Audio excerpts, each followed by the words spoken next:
ध्रुवी, तुम्हारे कुछ तुमने स्टार्ट कर दी इकोनॉमिक्स की कि कर ली, खत्म हो गई? क्या पोजीशन है जो मैंने स्टार्ट कर दी। उसमें बन रहे हैं क्वेश्चंस? को दिक्कत तो नहीं आ रही है? हाँ। हाँ बताओ, डाउट आ रहा है कोई?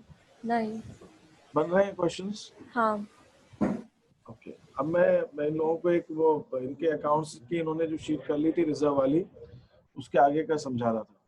देखो क्या होता है कि कभी कभी कोई रिजर्व ऐसा हो सकता है कि उसके अगेंस्ट कोई क्लेम आ जाए। क्लेम आ जाए मतलब कोई लायबिलिटी आ जाए। लायबिलिटी आ जाए मतलब उसके अगेंस्ट में आपको हो सकता है कुछ आपको पेमेंट करने की जरूरत पड़ जाए।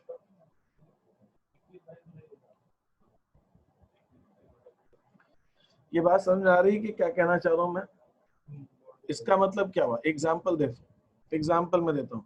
आपने वर्कमैन कॉम्पनसेशन रिजर्व बना रखा है, जैसा नाम से लग रहा है।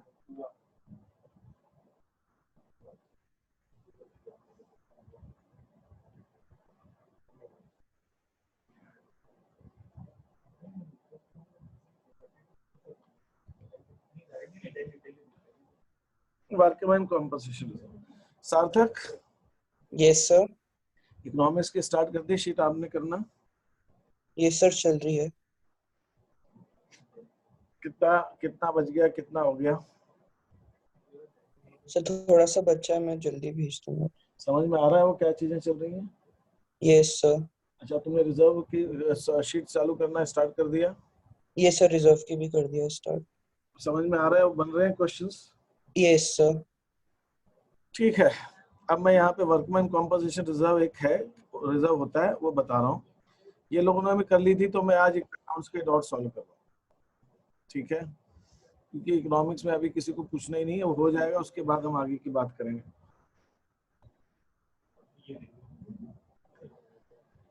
तो वर्कमैन कॉम्पोजिशन रिजर्व, जैसे अगर कोई रिजर्व है, मैं क्या कह रहा हूँ, मैंने एक बड़ी सिंपल सी बात रेस की। मैंने कहा हमारे पास कोई रिजर्व है, उस रिजर्व के अगेंस्ट कोई क्लेम है। क्लेम का मतलब होता है लायबिलिटी। अगर कोई लायबिलिटी है तो लायबिलिटी का मतलब क्या होता है? कोई पेमेंट करना है, उस रिजर्व के अगेंस्ट में कुछ पेमेंट करना है।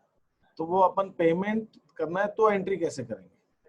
तो एक एग्जांपल है जिसके अगेंस्ट कई बार क्लेम आपको क्वेश्चंस में दिया रहता है, that is workman compensation reserve. Partners ने कुछ एक वर्कमैन को कॉम्पनसेशन देने के लिए रिजर्व बना रखा है। ये रिजर्व से क्या होगा? ये रिजर्व किस लिए बनाए? किसी वर्कमैन को कॉम्पनसेशन देना पड़ता है। कॉम्पनसेशन क्यों देना पड़ सकता है? कॉम्पनसेशन इसलिए देना पड़ सकता है कि एक्सीडेंट हो गया उसका, या उसको कोई चोट आ गई, या कोई भी ऐसी बात होगी, then you required to give compensation. तो कॉम्पनसेशन आप देते हो।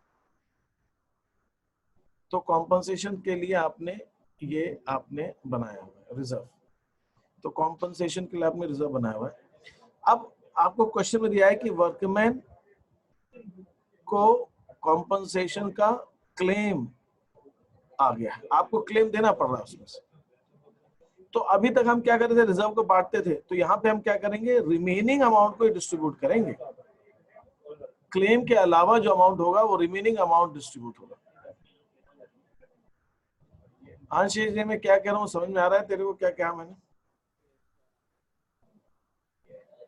अंश होगा तू श्योर है? अगर मान लीजिए मेरे पास वर्कमैन कॉम्पनसेशन रिजर्व 8000 का है, श्योर? Yes sir. और आपको बोला जाए कि 8000 के अंदर 3000 रुपीज का क्लेम आ गया वर्कमैन का, यस सर। तो जो पार्टनर्स को हम डिस्ट्रीब्यूट करेंगे वो 5000 डिस्ट्रीब्यूट करेंगे। दीप्ति, ये बात तुमको समझ में आई कि नहीं आई? थोड़ी थोड़ी सर। थोड़ी थोड़ी समझ में आई। अच्छा, रिजर्व पार्टनर्स को डिस्ट्रीब्यूट करते हैं, ये तो पूरा समझ में आता है कि नहीं आता है? हाँ हाँ सर, तो मैं आपसे कुछ कह रहा हूँ, उसके मैंने कहा कि वर्कमैन कॉम्पनसेशन रिजर्व पार्टनर्स को डिस्ट्रीब्यूट करना है, मान लीजिए तो partners capital. Suppose workman composition reserve 12000 है और 12000 पार्टनर्स को बांट देते हैं। अब मैं आपसे क्या कहता हूं कि वर्कमैन कॉम्पोजिशन रिजर्व 12000 रुपए है ध्रुवी, और उसके अंदर वर्कमैन कॉम्पनसेशन का क्लेम आ जाता है आपके पास 4000 रुपए।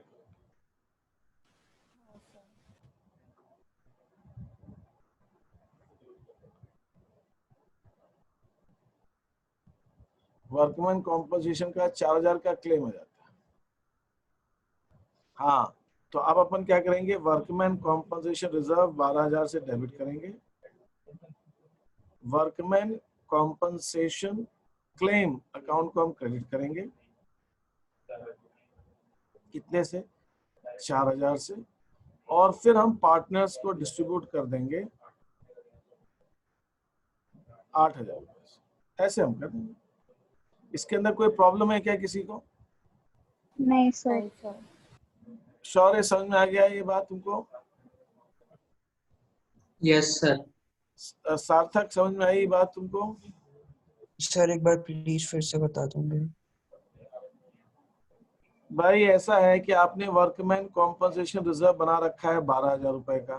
अब आपसे कहा जाता है इस 12,000 रुपए में से आपको वर्कर को 4,000 का कॉम्पनसेशन देना है। तो आपने एक बनाया वर्कमैन कॉम्पनसेशन क्लेम 4,000 रुपए का। और फिर जो आप पार्टनर्स को डिस्ट्रीब्यूट करोगे, पार्टनर्स कैपिटल लगाओ।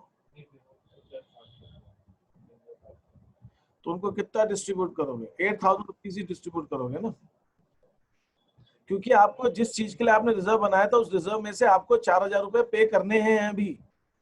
तो आप पूरा 12,000 रुपए पार्टनर्स को डिस्ट्रीब्यूट नहीं कर पाओगे आप। सर बट जरूरी क्यों है कि जो फिर बच्चा वो पार्टनर्स को दे, वो रिजर्व वैसे का वैसा रिकॉन्स्टिट्यूशन हो रहा है अभी, फर्म में रेशियो बदल रहा है। अपन ने यही तो डिस्कस किया था कि जब भी रिकॉन्स्टिट्यूशन होता है तो रिजर्व का पैसा बांटना पड़ता है पार्टनर्स को। तो सर मतलब वो पहले 4,000 दे रहे हैं और उसके बाद नहीं नहीं नहीं रिकॉन्स्टिट्यूशन। नहीं नहीं नहीं नहीं नहीं नहीं। एक तो आप क्लास में आ जाइए जरा। सर मैं क्लास में तो हूँ लेकिन नहीं हूँ। क्लास में आ जाओ जरा साथ। हाँ, आज तुम्हारा कैमरा है? यस सर मेरे पे सर। हाँ बोलो। सर कभी अगर ऐसा आ जाए कि मतलब वर्कमैन को बस कॉम्पेंसेशन देना है पर मतलब पार्टनर्स को अभी कैपिटल में कुछ बांटना नहीं है, तो उसकी पार्टनर, एक सेकंड, पार्टनर्स को कैपिटल में क्या? मतलब ऐसा दिया अभी रिजर्व बांटना नहीं है, बस वर्कमैन को कॉम्पेंसेशन देना इंजरी की वजह तो से। फिर अपन क्या करेंगे, जो नहीं बांटना है उसकी गेनिंग सेक्रीफाइस की एंट्री करनी पड़ेगी। मैंने तुमको बताया है कि पुराना रिजर्व को अगर कंटिन्यू करना है तो गेनिंग सेक्रीफाइस एंट्री लगती है। हाँ सर। मान लीजिए 12,000 का रिजर्व है और 4,000 का क्लेम है। यस बचे सर। हुए को अमाउंट को पार्टनर्स को वर्कमैन गेनिंग सेक्रीफाइस रेशियो में डिस्ट्रीब्यूट करना पड़ेगा। समझ में आ गई बात? Yes sir. और या तो फिर पुराना बचा हुआ बांट दो और फिर बचे हुए अमाउंट का ही नया रेशियो में बना लो, गेनिंग सेक्रीफाइस मत करो। ठीक है सर। ठीक है, अब मैं क्या कह रहा हूं, सार्थक 3 बच्चे हैं, ठीक है, इंदौर में पढ़ते हैं, बाहर से आए हुए हैं, इंदौर में रहते हैं। उन्होंने रूम ले रखा है अपना, और रूम ले रखा है। उस रूम को वो लोग आपस में एक साथ रूम शेयर करते हैं और एक जगह होटल में खाना खाते हैं। ठीक है, समझ में आई बात? उनके पेरेंट्स, उन लोगों ने मिलजुल के, उन्होंने कुछ कुछ पैसा मिलाकर अपने लैंडलॉर्ड के पास एक रिजर्व रख दिया कि कभी इमरजेंसी आएगी, हमारे पास से पैसे इधर उधर खो जाएंगे, तो आप अपने पास कैश रखिए, कभी देर सवेर, जल्दी सुबह, कभी भी एंड टाइम पे, कभी एकदम जरूरत पड़ जाए तो ये आप हमें इसमें से दे दीजिएगा। बात समझ में आई? 3 बच्चे, तीनों ने 5-5 हजार रुपए मिलाकर 15,000 रुपए अपने लैंडलॉर्ड के पास रखे हुए एक्स्ट्रा डिपॉजिट के इमरजेंसी फंड के लिए। अभी क्या हुआ, उसमें से एक बच्चे की पढ़ाई पूरी हो गई और उसको जाना है। समझ में आ गई बात? एक को जाना है, अब 2 बचेंगे। 15,000 रुपए लैंडलॉर्ड के पास जमा है। अब ये बताओ, 15,000 रुपए लैंडलॉर्ड से लेकर वो सब आपस में, जो बच्चा जा रहा है उसको उसका शेयर मिलना चाहिए कि नहीं मिलना चाहिए? मिलना चाहिए। मिलना चाहिए। वो अपना 5,000 रुपए लेके जा सकता है। बाकी के 2 बच्चे हैं, तो कहानी बड़ी सिंपल है, बाकी के 2 बच्चे जो है वो अपना 2,000 कंटिन्यू कर ले।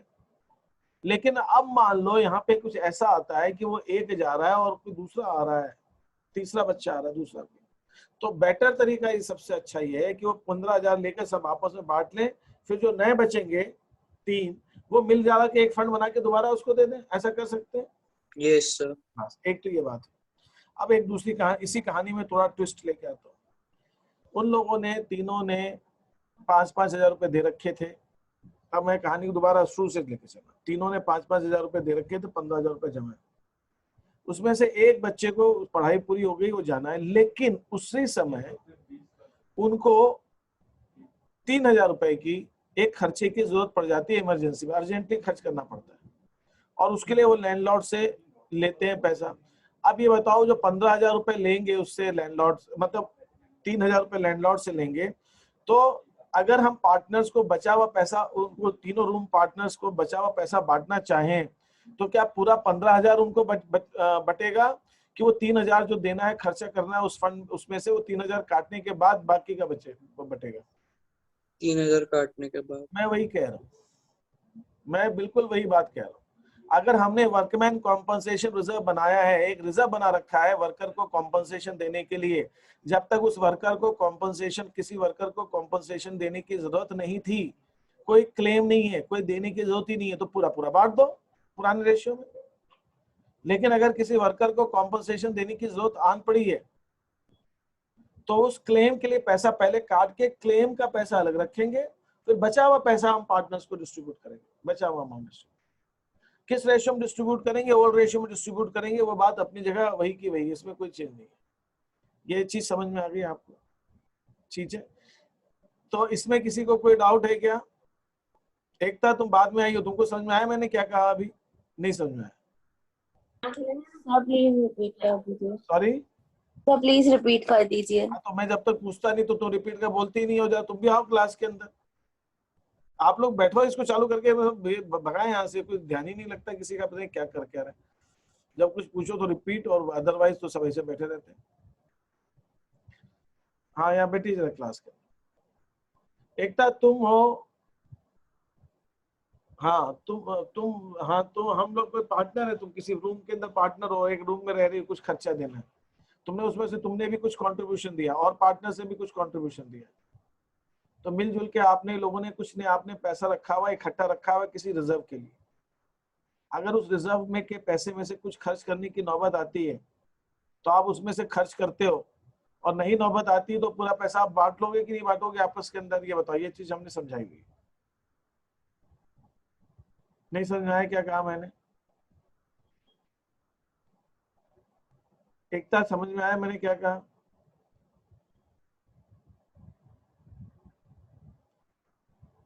तुम्हारी आवाज नहीं आ रही एकता, बोलो। तुमको मेरी आवाज आ रही है Ekta? Are you able to listen me, yes और नो?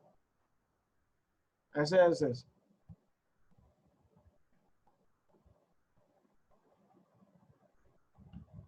एकता तुम मुझे सुन पा रही हो? हाँ, ट्राई देखो, उसको ठीक करो।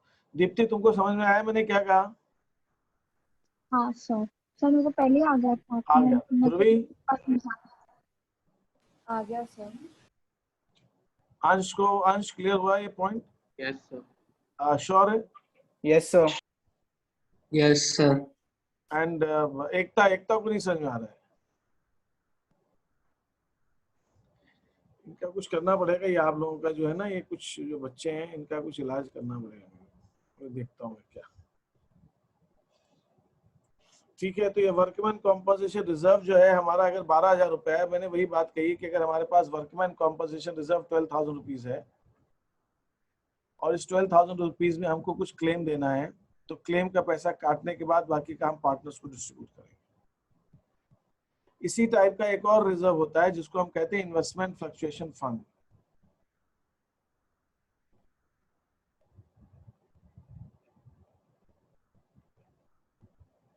या कभी कभी इसको इन्वेस्टमेंट फ्लक्चुएशन रिजर्व नाम भी दिया जाता है। इसमें हम क्या करते हैं, ये हमारी बैलेंस शीट है, इस बैलेंस शीट के अंदर हमारे पास कुछ इन्वेस्टमेंट्स हैं,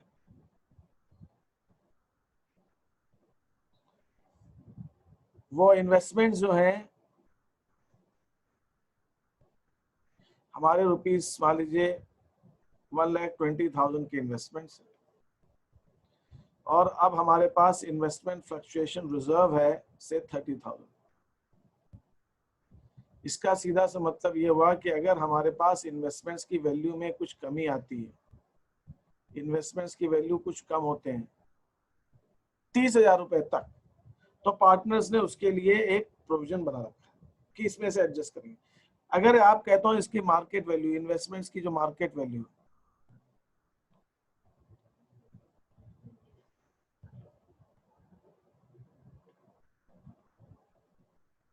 इन्वेस्टमेंट्स की मार्केट वैल्यू अगर ये डिसाइड होता है कि इन्वेस्टमेंट्स की मार्केट वैल्यू 1,10,000 रुपए, तो हमने तो 1,20 में खरीदे थे, अब 1,10 के हो गए, कम हो गए उसकी वैल्यू, 10,000 का लॉस हो रहा है।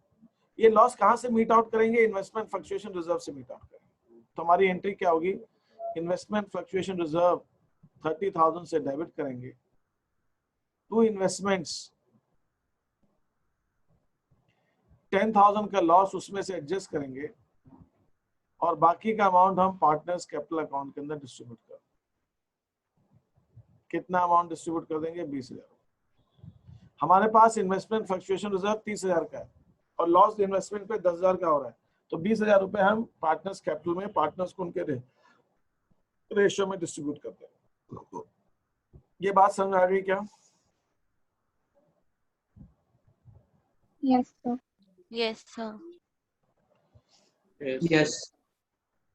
अच्छा, अब मैंने जैसे आपसे 2-3 चीजें कही हैं। अगर हमारे पास वर्कमैन कॉम्पनसेशन रिजर्व मैंने अभी आपको दिया था, सपोज 60,000 का है, क्लेम हमारा 30,000 रुपए है, वर्कमैन कॉम्पनसेशन क्लेम 30,000 रुपए या 30 से ज्यादा है लेकिन 60,000 से कम है, तो बचा हुआ हम पार्टनर्स कैपिटल को डिस्ट्रीब्यूट कर देंगे, बचा हुआ हम पार्टनर्स।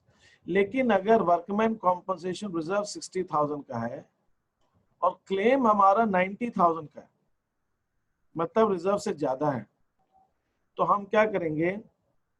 पार्टनर्स कैपिटल को डेबिट करना पड़ेगा। उनकी कैपिटल से हम जो डिफरेंस अमाउंट जो कम पड़ रहा है वो पैसा उनकी कैपिटल से हम लेंगे, पार्टनर्स कैपिटल के से हमको उनको लेना पड़ेगा।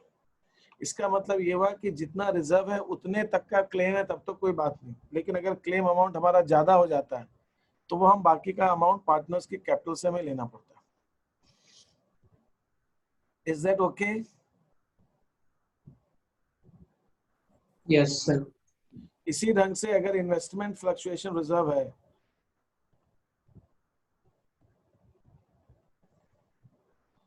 हमारे पास और इन्वेस्टमेंट्स की वैल्यू कम हो रही है, तो इन्वेस्टमेंट्स की अगर वैल्यू कम हो रही है, अगर हमारे पास रिजर्व 30,000 रुपए का है, तो अगर इन्वेस्टमेंट की वैल्यू 30,000 तक कम हो रही तब तक तो ठीक है, और 30,000 से कम उसकी वैल्यू रिड्यूस हो रही तो बचा हुआ हम पार्टनर्स को डिस्ट्रीब्यूट कर देंगे।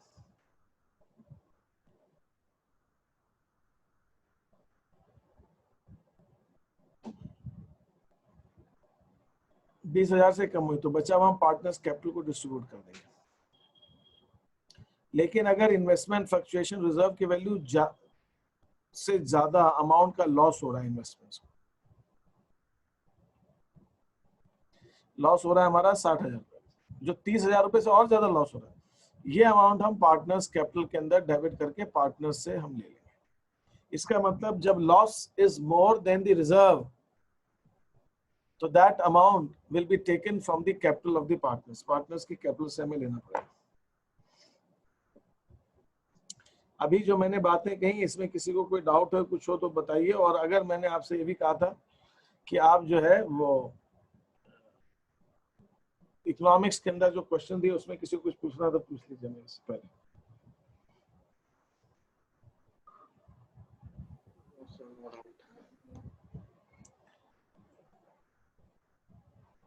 सर वो वापस दिखा दो ना, मैं नोट डाउन कर रही थी। हाँ ठीक।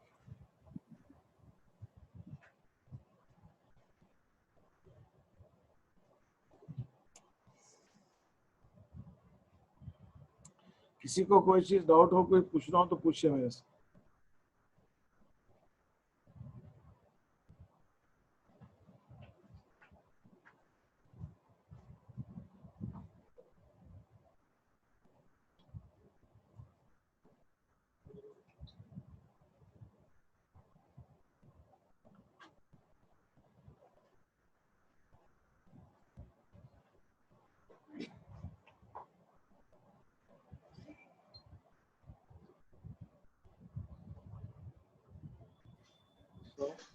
हाँ सर मुझे मतलब एनपीओ में डाउट है। हाँ, एनपीओ में क्या डाउट है बोलो। सर मतलब वो हेल्थ जर्नल्स किस कैटेगरी में आएंगे? क्या चीज? हेल्थ जर्नल जो है वो कहाँ हेल्थ का है? जर्नल्स, हेल्थ जर्नल्स क्या होता है, जो हेल्थ से रिलेटेड मैगजीन्स होती है ना, उनको हम हेल्थ जर्नल्स कहते हैं। जैसे कोई क्लब है, फिटनेस क्लब है या कोई स्पोर्ट्स क्लब है कुछ, तो उन्होंने कुछ ऐसी मैगजीन जर्नल सब्सक्राइब कर रखे हैं। जैसे मैगजीन्स लोग सब्सक्राइब करते नहीं है, मैगजीन आती है हर महीने, आती है बाय पोस्ट आती है, तो ये उन्हीं को कहते हैं हेल्थ जर्नल्स। जर्नल्स जो हेल्थ से रिलेटेड जर्नल्स है वो आप खरीदते हैं, और जो आपके पास आती है तो मेंबर्स के पढ़ने के लिए रखी हुई है, तो ये एक्सपेंडिचर होता है, खर्चा होता है। न्यूज़पेपर्स मैगजीन ये वैसे ही खर्चा है, जैसे न्यूज़पेपर मैगजीन है, it is something like that. तो सब वो मतलब पेमेंट में आ जाएंगे ना? पेमेंट्स में और एक्सपेंडिचर में, इनकम एक्सपेंडिचर में, एक्सपेंडिचर में आएगा।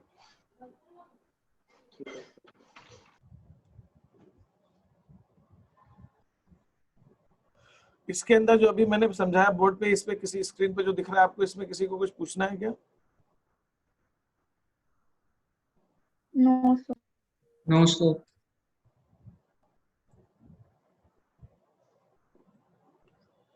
अब मैं आपसे दूसरी चीज कह रहा हूँ, इसके अंदर आपको कुछ नहीं जानना है। और दूसरा ये था कि इकोनॉमिक्स के अंदर जो आप कर रहे हैं एक्सपेंडिचर मेथड, उसमें किसी को कोई चीज पूछनी है? सो ठीक है, आप करिए, आप क्वेश्चंस को मुझे भेजिए, मैं इसकी भी शीट्स भेज रहा हूँ अभी आप। ठीक है, सर आप एक बार वो इको वाली शीट रीसेंड कर देंगे? आप मुझे मैसेज डाल देना, वही जो अभी लास्ट भेजी थी रिजर्व बांटने की ना। हाँ सर, हाँ। ठीक है, ठीक है, ठीक है। और बताएं।